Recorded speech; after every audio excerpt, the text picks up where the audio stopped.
In the morning, I slipped out of bed and stood looking at my sleeping friend. As usual, she looked like an innocent angel with her blonde hair scattered around her head.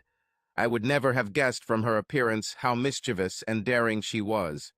These were both traits I loved about her, along with her generosity and sense of humor. It's no surprise that she was one of the top saleswomen at the men's clothing chain where she worked. Besides being beautiful with a great figure, she could charm the birds from the trees. That's how we met. I went into her store, and she sold me a shirt. She completely blew me away. The next week I came back, and she sold me the pants. Then another shirt. And so it went on until I finally got up the courage to ask her out. The joke between us was that she only agreed because she was running out of things to sell to me. She says she loves the way my smile lights up my face, whatever that means. I honestly don't understand what she means. All I know is that every time she says that, I wince because I have that old toothpaste commercial running through my head all day. Why can't she say she likes my blue eyes or my tousled black hair, or maybe my intellect and personality? Better yet, my six-pack abs or my brilliant mind. I might not have been as sexy as that guy from Game of Thrones she was so into, but hey, I wasn't a piece of meat either, but no, it was always a damn smile. With one last look at my sweet Lexi, a parody of my proverbial smile on my face, I headed to the bathroom. I returned to the bedroom to find Lexi still fast asleep. I sighed. If I had any sense, I would be jealous of her bed. She was clearly having a love affair with her and the dream. Her bottom lip looked soft and full from sleep, and I wanted to kiss her, but I suppressed my thoughts and instead leaned down and kissed her lightly on the forehead before grabbing my things, preparing to get dressed in the living room so as not to wake her. Dressed, I checked the refrigerator and pantry, not surprised that there was very little food in there.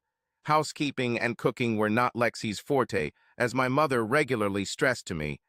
Mom was horrified that I did most of the shopping and cooking when I stayed at Lexi's, even though the men's clothing boutique where Lexi worked was in a shopping center with 2 supermarkets, as well as a specialty greengrocer, a butcher, and a deli. When Mom started talking about Lexi's lack of housekeeping skills, I would just shrug and either remind her how caring Lexi was to her grandmother or tell her that she should thank the gods that I listened to her when she tried to teach me how to cook and other life skills. I made myself some toast and logged into the Uber app on my phone to start my shift. Before I even reached the front door, the last piece of toast hanging from the corner of my mouth, I received a request for a ride from the airport to a hotel downtown. With a quick tap of my finger, I accepted my order and headed to my pride and joy, a fully restored 1967 Rolls-Royce Silver Cloud Roman III. Indeed, with its black paint, silver hood, luxurious red leather interior, and wood trim, it was too nice to carry people around town, but its uniqueness earned me many repeat customers who appreciated elegance, fine craftsmanship, and mechanics. The day passed quickly, thanks to a lot of travel and little free time. Of course, this meant that I didn't have time to explore much between trips, but I was able to catch up on that while Lexi went to Melbourne for another visit to her sick grandmother. Plus, as usual, I needed money from my part-time job as an Uber driver to pay my half of the fee. I parked at my parents' house, tired and hungry after a 12-hour work shift. God, I hoped my mother made one of her famous roast beef stews. Unlike Lexi, she had excellent domestic skills. Luck was on my side. There was not only roast beef stew on the menu, but also her delicious potato casserole, and if my nose didn't deceive me, there was apple pie in the oven. Fantastic.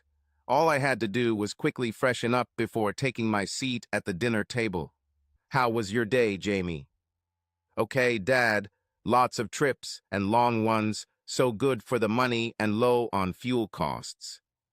My father nodded approvingly. He was a great supporter of a person earning his own living. He argued that what comes too easily is not valued or cherished, and that a little blood, sweat, and tears, along with some sacrifice, is the best way to teach a person to appreciate what he has. When I saved up half the value of a dilapidated Rolls-Royce, my mother thought I was crazy, But my father was a man of his word and gave away his half without blinking an eye. He even spent many Saturdays helping me find parts and restore it to its former glory. Now it was worth almost 10 times what we spent on it. Lexi teased me about my car being my mistress, but she loved being driven to church in such a fancy car. Dinner was spent in casual conversation, and when I finished eating, I excused myself to call Lexi. I never wanted a day to go by without hearing her sweet voice. "Hi, honey. How was your day?" "Okay. Lots of traveling. What have you been doing?" "A little bit. Had a good night's sleep, then did some household chores. Watched a movie." "What movie?" Lexi named some chick flick, and I stopped listening while she gushed about how romantic it was. "Are you sure you don't want me to take you to the airport tomorrow morning? I have time before my lecture." "No, everything will be fine, Jamie. In fact, I'd better stop talking and go pack my things." I frowned. She had the whole day to pack, and she waited until the only time I was free to do it. I opened my mouth to comment, but closed it again. There is no point in ending our last conversation before her trip to her grandmother with a quarrel. We've had enough fights lately. "Okay, bye, honey. See you at the end of the week. Love you." I opened my mouth again, this time to tell her I loved her, but before the words could leave my lips, she hung up. I shrugged, trying to shake off my irritation, reminding myself that she was probably nervous about all the last-minute things she needed to do before our wedding. The sound of an incoming message woke me up as the first rays of dawn penetrated the gap between the curtains. I rubbed my eyes and cursed myself for forgetting to turn off the sound on my smartphone before going to bed the night before. Thinking it might be Lexi changing her mind about going to the airport, I grabbed my phone from the nightstand. The message was not from Lexi, but a standard message from Uber asking about driver availability since they have a driver shortage and high demand. Taking a quick look at the time, I replied in the affirmative, saying that I was available for about 3 hours. Their response of gratitude came immediately, coinciding with the signal of a new message. My first trip was from the city center to the international terminal. In less than 10 minutes, I managed to throw on some clothes, pack my bag for university, brush my teeth, and grab my car keys. I stopped in the kitchen to leave a note for my parents, grab a handful of granola, and fill my water bottle. As I drove through nearly empty suburban streets toward the highway leading into the city, I reflected on my time as an Uber driver.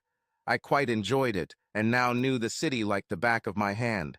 Plus, I met a lot of interesting people, some of whom could be useful after completing my engineering degree. One guy even asked me to ride around the block a few times while he explained a concept that helped me get a high grade on an essay in the subject. He wouldn't let me reduce the cost of the trip and even left me a generous tip along with his business card. Since the streets were relatively quiet due to the early hour, I got to the hotel fairly quickly. Once parked in the pickup area, I quickly texted the customer via Uber to let him know I was ready and waiting.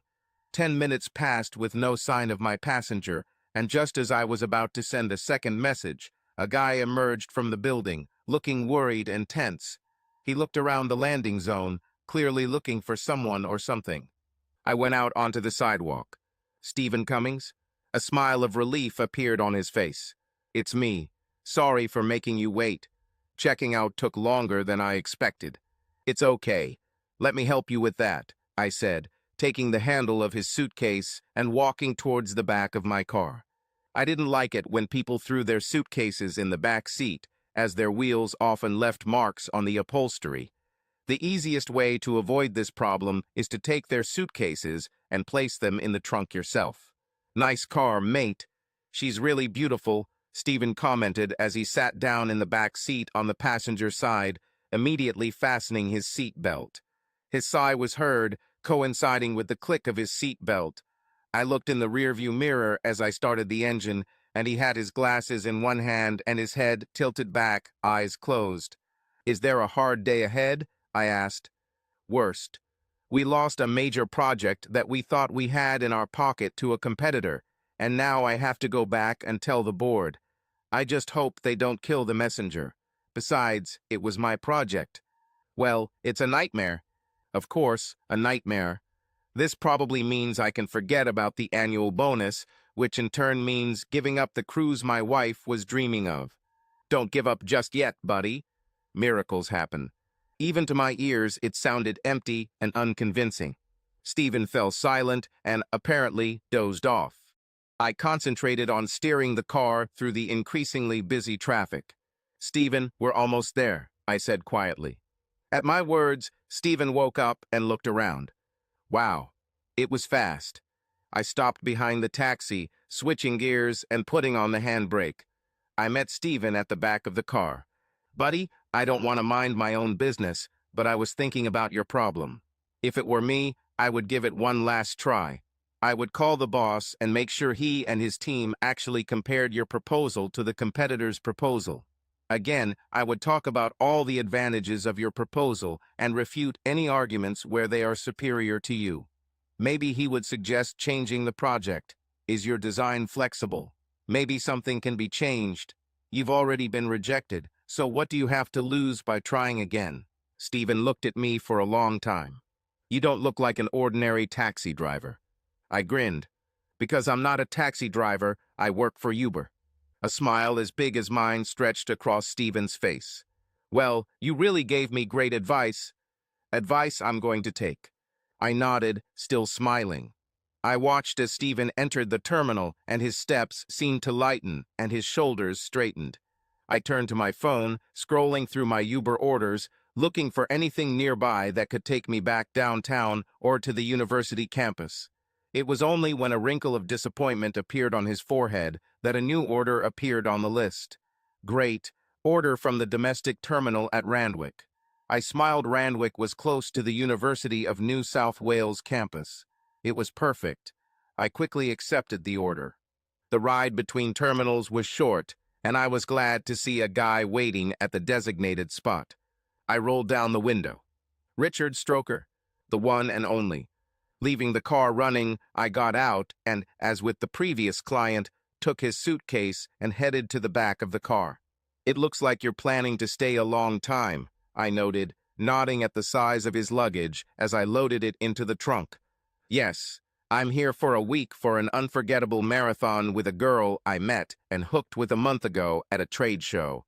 I'll probably spend a week naked," he laughed. "So maybe I overpacked." I did a double take at his straightforwardness. "Good for you," I replied dryly. A sideways glance at his face told me that my sarcasm had gone over his head, which was just as well. I shouldn't lose a good order just because I thought the guy was an asshole. Who am I to judge, after all? Perhaps the woman in question isn't looking for commitment the same way he is. "Is it okay if I sit in the front? I hate sitting in the back." "As you wish." My voice was neutral, but internally I groaned. I hope the guy isn't a talker. Bad luck. It's a cool car, man. I can't believe I'm driving on a date in a Rolls. "Thank you," was all I could think of in response. So I met this girl. "Sorry for the interruption, Richard." "Call me Rich." "Okay. Rich, what street in Randwick?" Let me check." I waited for him to take the phone out of his shirt pocket. "Carrington Road." I hesitated for a moment. "Great. I know her well." So, as I said, I met this girl last month at a trade show that our company held in Melbourne. This was my first show since I'm new to the company, but she's been there for a few years and been to a few of them. The guy I replaced introduced me to her, said he had a good time with her at the last show. I was going to not listen to him and just make inarticulate sounds, but his words hurt me. Last month, Lexi attended a conference organized by the chain of stores where she worked. This was also in Melbourne. Is it really a coincidence? Yes, it must be a coincidence. Melbourne probably hosts 100 or more conferences every week. Part of me wanted to go back to the original plan of ignoring him, but something small but persistent forced me to listen. She kept saying that this must be an isolated incident, that she has a boyfriend in Sydney who should never know what she gets up to in Melbourne. At that moment, his monologue was interrupted by an incoming message on his phone. "Looks like everyone went to Melbourne." Lexi definitely went every long weekend. She went there to visit her grandmother. Sorry, he said, grinning as he read the message. As I already said, she was simply burning with impatience. Just like now, I want to know if my flight arrived on time. I wanted to shut him up for his self-confidence. The guy clearly thought he was God's gift to women. She writes that her neighbor is also a little depraved. I hope she invites her. An unpleasant chill of fear crept into my stomach. I fought against it, trying not to let it take over me and take over. Nearly 3 years of loving and trusting Lexi struggled with a growing list of coincidences. Really? Could she really do this? Not my sweet Lexi. What did I do or say to make her do this to me? Why would she want to do this? We were happy, weren't we? Heck, we were going to get married in November. In just 3 short months.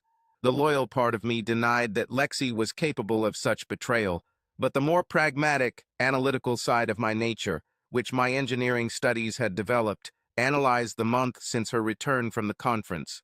A month when she was sometimes hot, sometimes cold, sometimes almost overwhelmed with love, sometimes distant and irritable.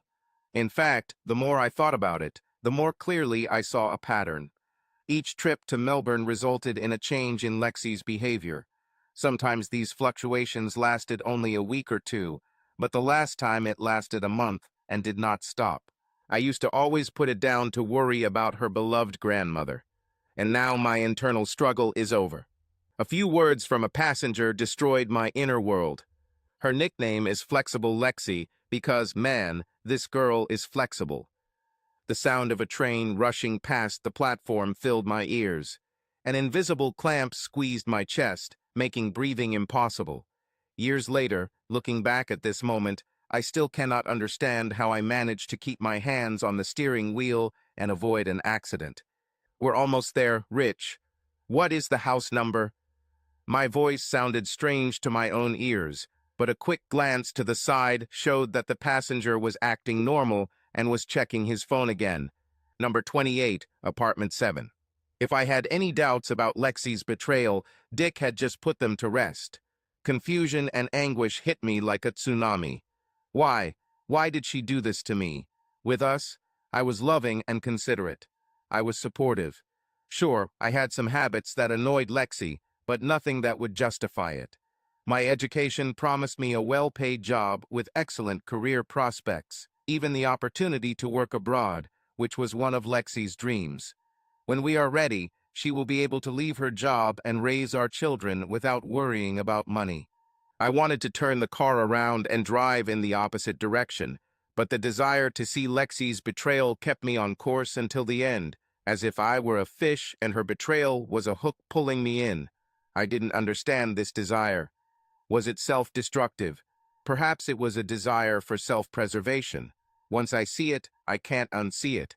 I can't let her deceive me with lies and half-truths. I would not be able to give in to her pleas, which I suspected would be numerous. Great. We'll be there in about 5 minutes. I said these words, surprised at my ability to speak at all with the storm that's raging in my stomach. He didn't answer. One quick glance showed why he was typing. I couldn't read it all, but I saw enough to swallow the lump in my throat. I parked at the curb, turned off the engine, and got out of the car. I walked to the back of the car on shaky legs and took out his suitcase. Here, let me help you with this. You have me intrigued by this hot blonde. Do you mind if I look at her to get me through the rest of my boring shift? This idiot laughed. No problem, dude. You can admire it as much as you want. Thank you. I put on my face what I hope passed for a smile. Lead the way. He walked, as befits his self-confidence, proudly.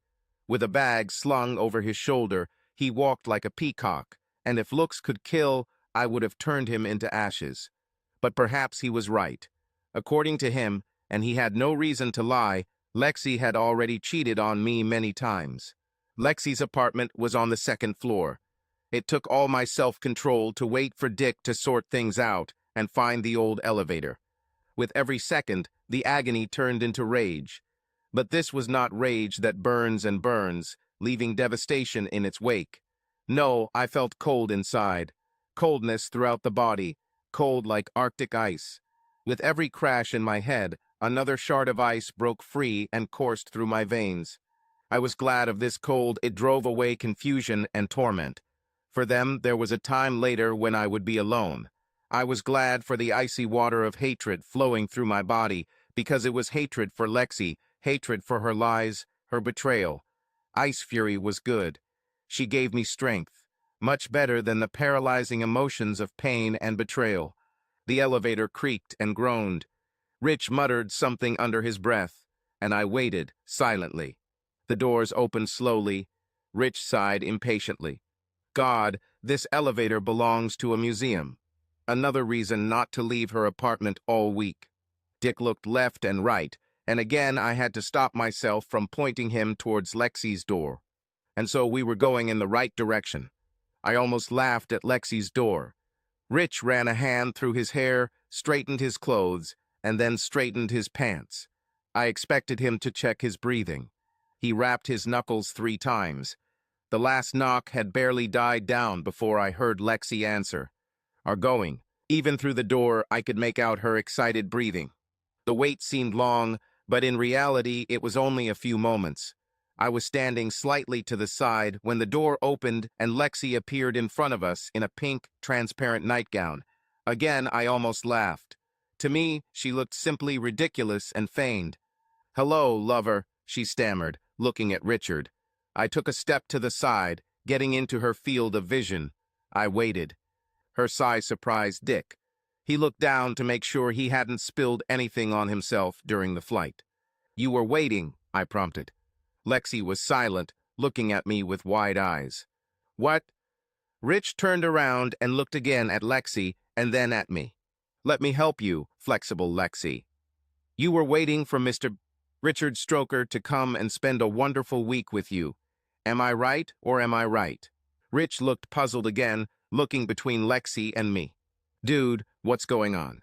Lexi raised her hand to cover her mouth, and her other hand reached towards me. "Thank you, Lexi. Yes, I would like to return the engagement ring that I gave you in love and trust, since neither is applicable anymore." I took her outstretched hand, removed the ring from her finger, and put it in my jeans pocket. I smiled at her, the same smile she supposedly loved, before taking a step back. "I've delayed you long enough. I'll go away now and leave you two to enjoy the marathon we have planned. Enjoy your sex, flexible Lexi and Rich Stroker." As I turned and walked away, I heard Rich asking Lexi who I was and what the hell was going on. She muttered something unintelligible. "Fine. She's crying. I hope this traitor does this many more times. I hope the regret eats her heart like acid." I got to the car, surprised at my calmness. Everything seemed so unreal. One day I was one half of a loving couple planning a wedding in less than 3 months, and the next day I was a single man. One day I was a man who thought he was loved and respected. The next day I found myself the one who was despised, because contempt was the only possible interpretation of her actions. Why or how Lexi's feelings changed, I will never know, and after her betrayal, I don't want to ask her. How would I know that her words were true and not another lie for her benefit? On autopilot, I put the car in gear and turned on the turn signal. A quick glance over my shoulder, and I was off. I heard my name. In the rearview mirror, I saw Lexi running barefoot down the sidewalk, still in her see-through nightdress, tears streaming down her face. I chuckled, this time darkly. I liked it like that in my rear mirror. The weeks passed, and Lexi followed what I called the cheating guide. She called, texted, filled my inbox with emails, and pestered my family to get me to talk to her. I ignored all this. The fact that neither her mother nor father contacted me or my parents directly suggested that they at least suspected why the previously smitten groom had suddenly called off the wedding. My mother, I think, was as devastated as I was.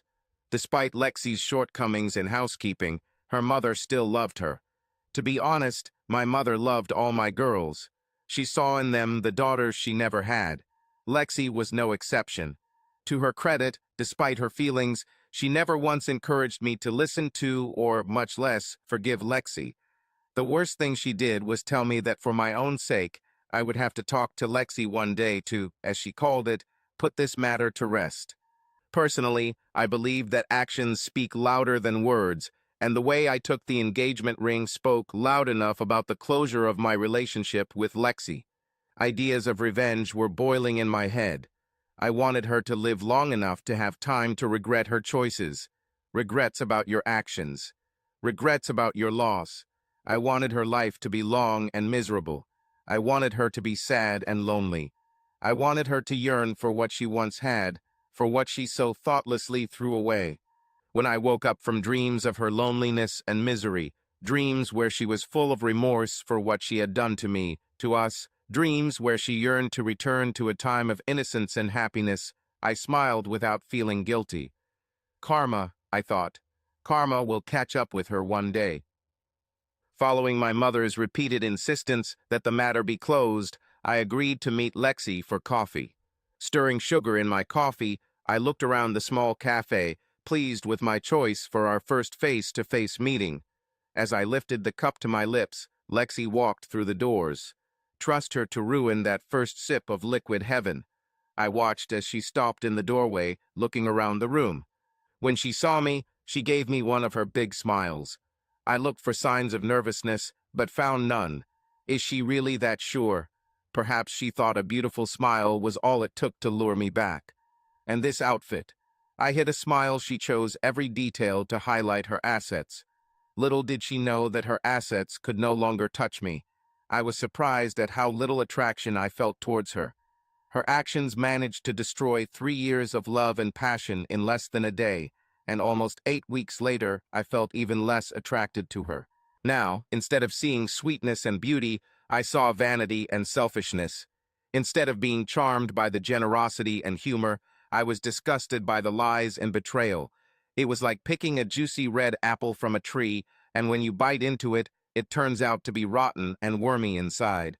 Suddenly, you lose your appetite for apples. I've lost my appetite for Lexi. If she were a lady, I would act like a gentleman and stand up to pull out a chair for her. But my remaining seated helped avoid her attempts to hug me. Instead, her breasts brushed against my biceps. Another sign of her seduction tactics. I stopped myself from shaking my head. I'd never thought of her as stupid before, but she clearly wasn't a tactician. Sex got her into this mess, and it certainly wasn't a tool to win me back. It would be better for her to use her mind and convince me of her repentance and seriousness. Oh, Jamie, thank you for agreeing to meet. I've missed you. I have so much to tell you, Lexi gushed. It took all my strength not to wince. For a moment, I thought about reneging on my mother's promise to listen to Lexi. Mom was sure that one day I would be glad that I gave Lexi the opportunity, since I would supposedly not have any uncertainty or unanswered questions in my heart. This assumed Lexi would be honest, which I doubted. I'm here. I'm listening. I don't have much time, so please say whatever you want to say so we can both move on. Seeing the hurt flash across her face gave me a sense of satisfaction that I wasn't particularly proud of, but I couldn't deny that I liked it. I really wanted to leave it in my rear mirror. Please don't talk about moving on, Jamie. Please forgive me. We are meant for each other. I know this just as much now as I did on our first date. Is it true? I wanted to say more, but Lexi continued without letting me get a word in. It just dawned on me that we were only 3 months away from our wedding, and I'd never done anything crazy, and then Tiffany said it was better to do it now, while I was young, rather than later when we had a family. I never intended for you to find out, and I thought that if you didn't find out, it wouldn't hurt you. You have to believe that I love you. I want to spend my life with you. It struck me that she implied that her week of sex with Stroker was her first experience with infidelity. This made me angry. Even now, she couldn't be honest. Is it true? You have a strange way of showing it. Since when did introducing a third party into a relationship, as cheating does, become a great romance? Do you think that if Romeo caught Juliet in bed with Mercutio, he would understand and agree if she said, I am young. I need to sow wild oats. I'll sleep with him when you're out of town. Don't worry, I'll be careful. Is this too high for you? What about your favorite Twilight character, Bella Swan? You think Edward wouldn't care if he caught her with Jacob if she said, "Don't worry, I'm only with him when you're not around. So please don't insult my intelligence by telling me about your love for me and our destiny for each other." And so it went, Lexi making all the usual excuses and rationalizations. One by one I noted them in my mind. I made counterarguments, but Lexi continued to follow her script, ignoring everything that did not suit her case. If she hadn't been so caught up in her defense, she would have noticed my lack of emotion. "You cheated on me, Lexi. No matter how you justify it, it doesn't change the fact that you cheated. You went behind my back and slept with another man. You changed. Did you change? It sounds too soft for what you did. This completely minimizes your action. Did you change? Damn, the more I say it, the more I hate that word. Who the hell came up with this term for your act? Probably another cheater. Someone who was afraid to call a spade a spade. Someone who believed that using more truthful words was too cruel, such as liar, traitor, and backstabber. What? I didn't kill anyone, not someone, something. I sat here and listened to all your excuses and rationalizations. If I believed you, then what you did wouldn't be worse than secretly eating extra chocolate for yourself. As long as I didn't know, I wouldn't be hurt or offended, and I wouldn't feel like I was missing out on anything. What you did is much worse than cheating. You killed us. You killed our future, our plans, our dreams, our life together. You lied to the one you spent years telling you loved. You stuck a knife in your back. You betrayed our team. You and me against the world. Do you remember? You betrayed this, and with this betrayal you killed us. So yes, you are a killer. I sat back and watched the consequences of my words. I meant each of them tenfold. I could say more. I could have accused her of lying by omission according to Stroker, and he had no reason to lie. She had been cheating on me for much longer than a few months, but I didn't. It didn't matter to me. 1 or 101, it didn't matter. Betrayal is betrayal. A lie is a lie.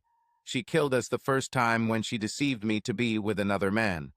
Watching Lexi's face was like watching a B-grade horror movie, one of those where someone turns into a zombie or a werewolf or some kind of ugly monster. Every emotion was immediate yet easily recognizable. Shock turned to fear, pain into guilt, shame into repentance, and despair into despair. When she reached the peak of devastation, her face seemed to collapse in on itself. She lingered for a moment before her psyche brought her back from the edge, and I watched the emotions reverse. It was too painful for her to accept. I knew it from the beginning, but I will always remember her instant awareness of the full consequences of her actions. "No," she whispered, her face frozen in sad denial. "No." I was silent, enjoying her torment. My rage was deep because the pain it caused was just as deep.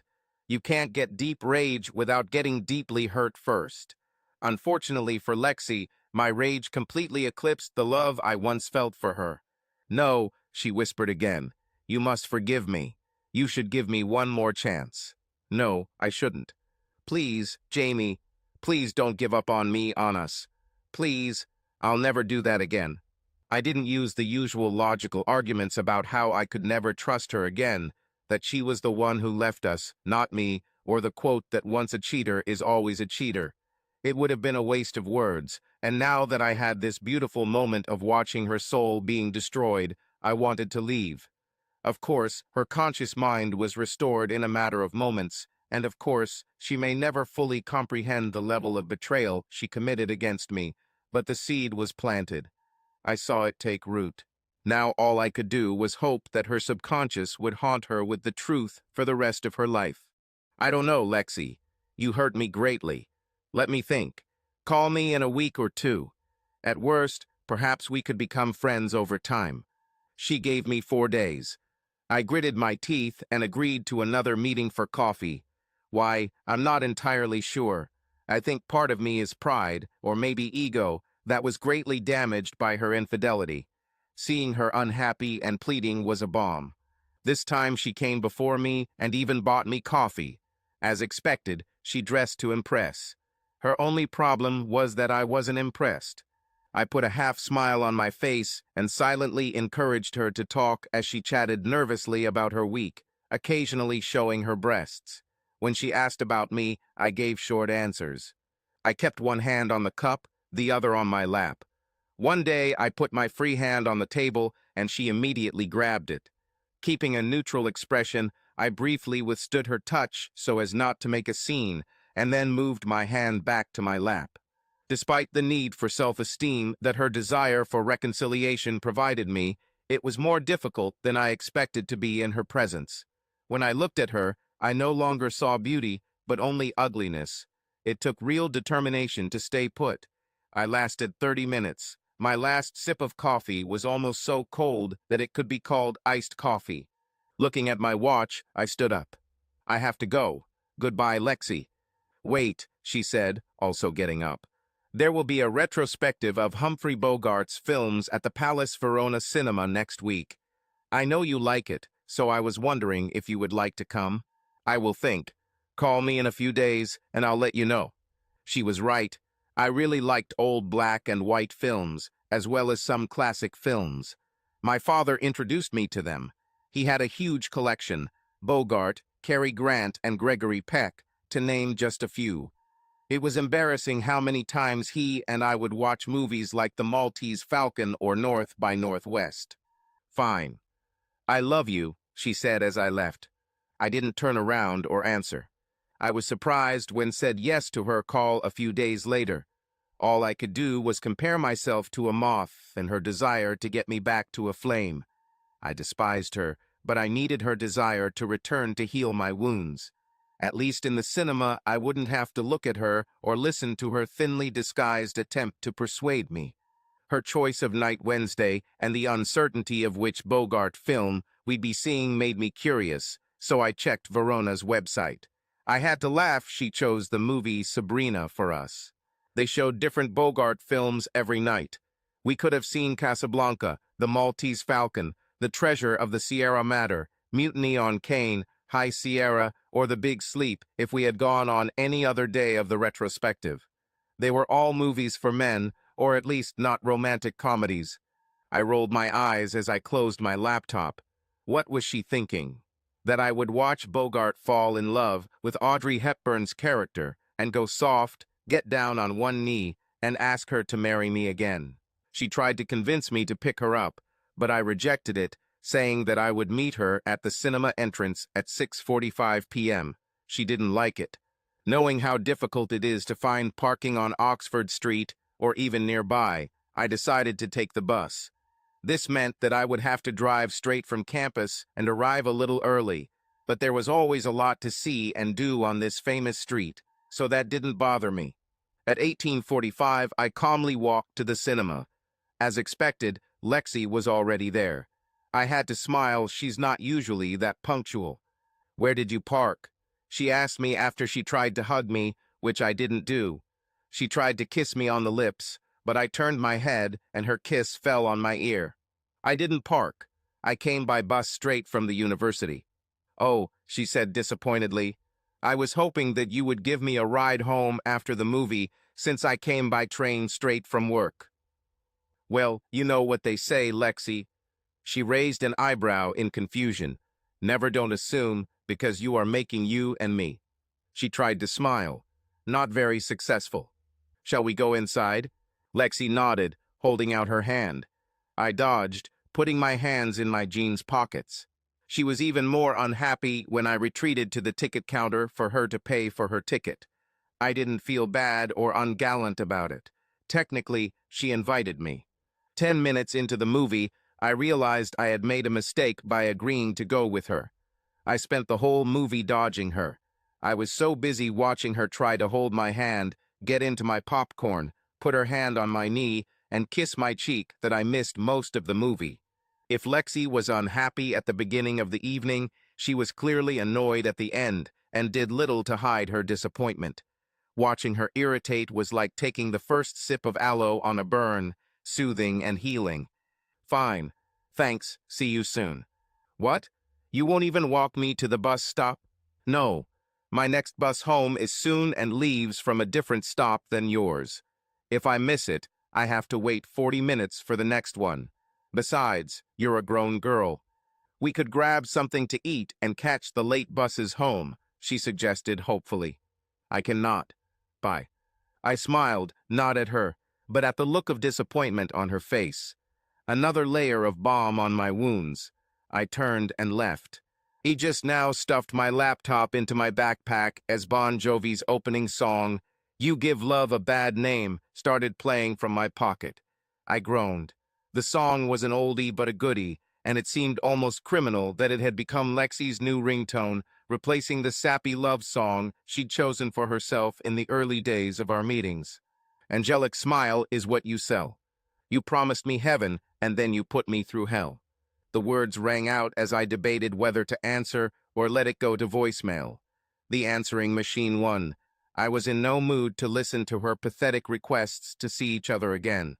I had things to do, and I wasn't going to ruin my life over a broken heart and being distracted by a slut. This was one of the best parts of engineering the ability to compartmentalize and solve one problem or question at a time. I'll deal with Lexi's latest attempt at reconciliation later. My shoulders and neck relaxed for the first time in 2 weeks. I put on my backpack and turned towards the pub where I had agreed to meet some of my friends. The afternoon breeze was pleasant on my slightly sweaty face. The room was stuffy. As I approached the bar to order my first beer, movement in the periphery of my vision caught my attention. I turned my head, hoping to see someone familiar. I didn't know her, but she was beautiful, and I held my gaze. She turned and smiled. "Careful, if you watch any longer, you'll have to buy me a drink." "How about I buy you 3, because it might take a while." "Quick," she said, laughing. "I like a guy who can think on his feet. My name is Stella." "Jamie, what do you drink?" "Pear cider." I placed our order and we chatted. Stella seemed vaguely familiar to me. Perhaps we met at some lecture. Stella looked exactly as I had imagined. I admit that my idea of what Stella should look like was influenced by my addiction to watching The Fall, starring the ever-sexy and mysterious Gillian Anderson as Detective Stella Gibson. Both were of average height, but that was the only thing about them that was average. Stella was not as intense as the character on the show. No, she laughed freely and often. She was smart, which only added to her overall charm. As I was laughing at another funny story about the oddities of one of Stella's lecturers, I felt a hand on my bicep. I turned around, expecting to see one of my friends. Instead, Lexi stood in front of me. Surprised, I groaned in disappointment. She looked furious, but at my groan, I saw a shadow of resentment flash across her face. Like a turned page, she quickly disappeared. "What the hell are you doing, Jamie? You gave up meeting me so you could be here and flirt with." Lexi hesitated for a moment, glaring at Stella. "With this?" "Yes. An easy choice, to be honest. How can you be so cruel? If you hadn't broken off our relationship, we would have gotten married in a week. Instead of trying to work things out, do you flirt with other girls? Hey, at least I waited until I was alone, unlike someone else in this conversation." Stella and her friends fell silent. I can only imagine how awkward this scene must have been for them to watch. "Go home, Lexi. I don't want to be with you on this day. I want to spend it with friends, with people who are honest with me and have no intention of stabbing me in the back." I watched as the redness spread from Lexi's neck and chest to her face. It was fast, like a rushing flood in a dry riverbed. "How could you? I. With her last breath, she turned around and practically ran through the crowd, pushing aside people on her way to the exit. Taking a deep breath, I returned to Stella and her friends. "Sorry for that. If I thought an apology would be enough, I was sorely mistaken." 10 minutes later, they had the whole story. The sympathy flowed, and I was handed a lot of beer, and by the end of the night, Stella put me in a taxi, but not before putting her phone number in my shirt pocket. With Lexi's betrayal throwing all my plans out the window, I was somewhat directionless leading up to Christmas. Time that should have been filled with wedding preparations, the wedding day, and a 2-week honeymoon was now filled with work for Uber. I couldn't believe how many people I drove around Sydney who were just coming here for Christmas shopping. Have they gone crazy? Nowadays, Why drag through traffic jams and jostle everywhere when you can order everything online? Lexi called. Stella called. I was honest with both. Stella appreciated this. Lexi not so much. Lexi begged me to visit her on what was to be our wedding day. My mother overheard the conversation. Forgive her, you know, that doesn't mean you have to like or approve of what she did. This doesn't mean you have to be her friend in the future. This means that you let go of anger and pain and all the other negative emotions that it causes inside you. This means freedom for you to move on. I'll think about it, Mom, but at this point, I think telling Lexi that I forgive her will only redouble her efforts to get me back, and she's already quite persistent. My mother nodded. Even if you forgive her, Jamie, you don't have to tell her. Forgiveness is for your benefit, not hers. Christmas has come and gone. New Year, too. I had a few coffee dates with Lexi and even bought her a Christmas card. The message was generic, but she lit up like a Christmas tree when I handed it to her. I wanted to run away when she placed a beautifully wrapped box on the table in front of me. She gave me a watch. It was a great watch. It looked quite expensive, with a lot of features, but I knew I would never wear it. I saw the disappointment on her face as I thanked her, but closed the box instead of putting on the watch. She asked, but I refused to celebrate the new year together. I sent out a few job applications, but there weren't many in January. Many engineering companies in the city are closed until mid-January. During this time, I continued to work as a driver. At least my bank account looked healthy. Throughout February and March, Lexi continued to call.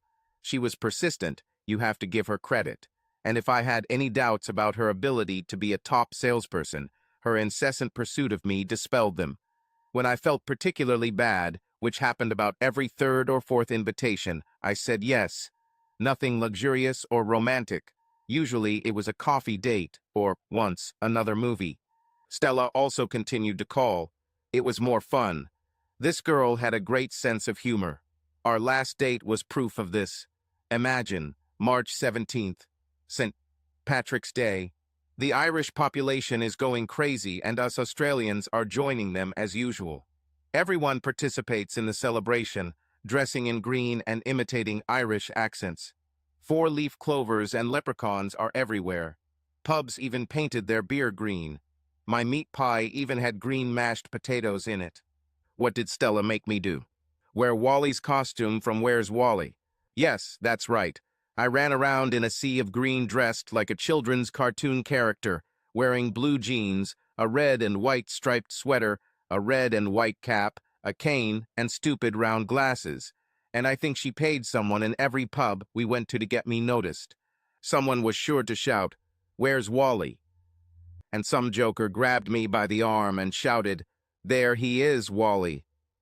However, it did earn us quite a few free beers, and this cane really came in handy. I heard rumors after St.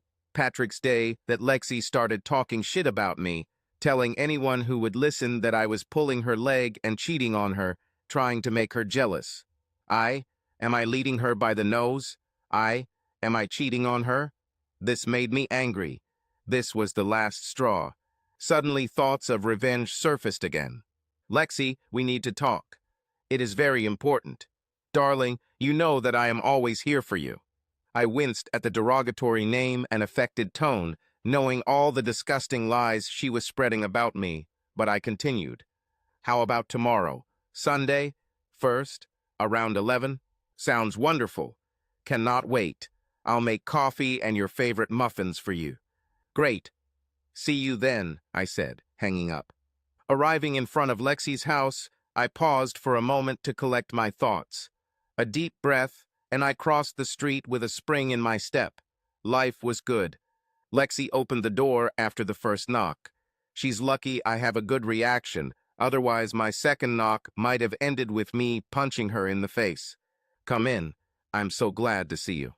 The smell of freshly brewed coffee and, if I'm not mistaken, apple cinnamon muffins filled my nostrils. Life was definitely good.